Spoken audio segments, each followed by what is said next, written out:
जय हिंद साथियों, मैं विशाल एक बार फिर से स्वागत करता हूं आपका अपने इस नए वीडियो पर। प्यारे दोस्तों, हमारे यूपी पुलिस कांस्टेबल की वैकेंसीज आ चुकी है। बस अब वक्त है तैयारी का। तो हमारे पास बहुत कम टाइम है और कम टाइम में जो है ना बेहतर तैयारी कैसे करें। तो यहाँ पर हम लोग डिस्कस करेंगे अपने इस वीडियो में कि गणित का क्या क्या सिलेबस है और संपूर्ण सिलेबस हम लोग पढ़ने मतलब कि यहाँ पर डिटेल में जानेंगे कि क्या क्या है। और ये सिलेबस जो है ना भर्ती बोर्ड द्वारा जो निर्धारित है पाठ्यक्रम, उसी पर आधारित है। तो बस इतना करना होगा और आपका सिलेक्शन पक्का हो जाएगा। बिल्कुल मानिए, बहुत बेहतरीन तरीके से, ज़बरदस्त तरीके से इन क्वेश्चनों की प्रैक्टिस करिए, प्रैक्टिस करिए, प्रैक्टिस करिए और प्रैक्टिस ही करना आपको।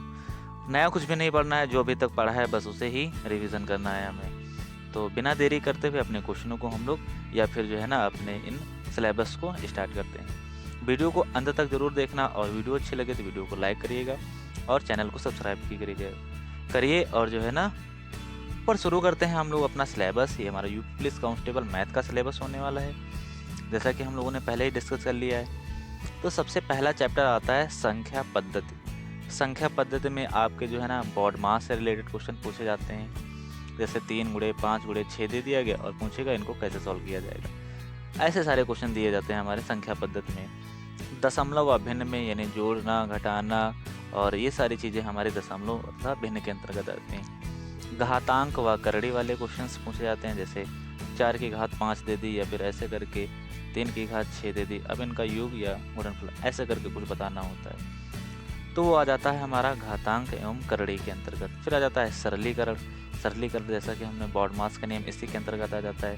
जैसे दे देगा आपको 2 गुणे 5 प्लस का 4 गुणे 3, इस प्रकार वाले क्वेश्चंस हमारे सरलीकरण के अंतर्गत आ जाते हैं। लघुत्तम समापवर्त और महत्तम समापवर्त यानी लासा और मासा से क्वेश्चन अच्छे अच्छे बनते हैं। लासा और मासा से भी अच्छे प्रश्न यहाँ पर बनते हैं। फिर आ जाता है अनुपात और समानुपात। अनुपात यानी कि पिता की आयु 4 वर्ष पहले इतनी थी और जो है ना 5 वर्ष बाद क्या थी या फिर अब क्या होगी, कुछ ऐसे प्रश्न पूछे जाते हैं। साझेदारी वाले प्रश्न यानी 2 साझेदार थे, उन्होंने 10,000 रुपये लगाकर 4 वर्षों तक 10,000 रुपये लगाए और एक जो है ना साझेदार 5,000 रुपये लगाकर यानी 2 वर्ष तक साझेदारी की। तो जो है ना उनको लाभ कितना कितना मिलेगा और कितने कितने क्या मिलेंगे, वो सारी चीज़ें पूछी जाती हैं साझेदारी में। और औसत में पूछा जाता है, जैसे कि औसत क्या होता है, जैसे 3 और 4 दो संख्याएं हैं ना, इनका औसत क्या होता है। तो औसत होता है संख्याओं का योग बटे संख्याओं की संख्या। संख्या कितनी है, 2, 4 3 हो गया 7 और 7 को 2 से डिवाइड करेंगे आएगा 3.5। तो इस प्रकार से जो है ना हमारे औसत वाले भी प्रश्न पूछे जाते हैं। प्रतिशत से भी क्वेश्चन पूछे जाते हैं, बहुत अच्छे लेवल के क्वेश्चन पूछते हैं यहाँ से हमारे। तो प्रतिशत भी हमें पढ़ना है, ये भी पढ़ना है प्रतिशत। फिर आ जाता है लाभ, हानि और बट्टा। लाभ सबको पता होना चाहिए, जैसे 400 की चीज़ है 500 में बेच रहे हैं तो कितने का लाभ हुआ हमारे 50 रुपये का। और लाभ प्रतिशत भी आ जाता है और इसी प्रकार से हानि और हानि प्रतिशत भी पूछी जाती है। बट्टा क्या होता है, बट्टा होता है छूट।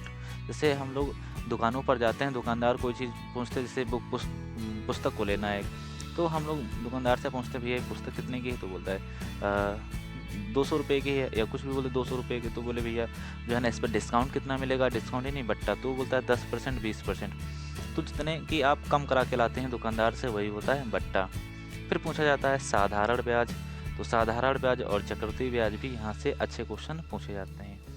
साधारण ब्याज और चक्रवृद्धि ब्याज से भी अच्छे प्रश्न पूछे जाते हैं। साधारण ब्याज यानी किसी को रुपया उधार देते हैं, तो उधार देते हैं 2 साल के लिए 4 साल के लिए, उनसे बोलते हैं कि भैया इतने प्रतिशत हम ब्याज लेंगे। तो ये सारी चीज़ें साधारण ब्याज एवं चक्रवृद्धि ब्याज के अंतर्गत आ जाती हैं। फिर पूछा जाता है हमारा समय, चाल एवं दूरी। क्या पूछा जाता है, समय, चाल एवं दूरी। यानी 20 किलोमीटर की दूरी है और 5 किलोमीटर प्रति घंटा की चाल से चल रहे हैं, तो कितनी दूरी यानी कितना समय लगेगा। उसी प्रकार से दूरी और चाल, यहाँ से भी अच्छे खासे प्रश्न पूछे जाते हैं। फिर आ जाता है समय एवं कार्य। यानी 3 पुरुष 4 महिलाएं किसी कार्य को 10 दिन में कर सकते हैं, फिर उसी कार्य को जो है ना 4 पुरुष 2 महिलाएं कितने दिन में कर सकते हैं, ऐसे प्रश्न पूछे जाते हैं। या फिर 4 लोग 4 दिन में 4 काम करते हैं, तो 3 पुरुष 3 दिन में कितने काम करेंगे, ऐसे सारे क्वेश्चन यहाँ से पूछे जाते हैं। फिर आ जाता है हमारा क्षेत्रमिति यानी इसमें आ जाएगा त्रिभुज, आ जाएगा हमारा समबाहु त्रिभुज, आ जाएगा चतुर्भुज, आ जाएगा वृत्त, आ जाता है आयत, आ जाता है हमारा और क्या आ जाता है, गोला आ जाता है, वृत्त आ जाते हैं, अर्धगोला आ जाता है, इसी में आ जाता है शंकु आता है, और इसी में आ जाता है बेलन। तो ये सारे क्वेश्चंस हमारे 2D और 3D के अंतर्गत आ जाते हैं। फिर आता है हमारा ग्राफ एवं तालिका। ग्राफ और तालिकाओं से जो है ना प्रश्न आ जाते हैं। एक नंबर ग्राफ होता है, एक पाई ग्राफ होता है, एक परसेंटेज ग्राफ होता है। तो पाई ग्राफ या परसेंटेज ग्राफ भी कुछ आ सकता है, और जो कुछ भी बच जाता है वो विविध के अंतर्गत आ जाता है। तो ये हमारा यूपी पुलिस कांस्टेबल का सिलेबस दिया गया था। तो यहाँ से बहुत बढ़िया तरीके से जो है ना हम लोगों ने अपना सिलेबस जान लिया। अब बात करते हैं जो है ना इन सिलेबस पे प्रीवियस ईयर।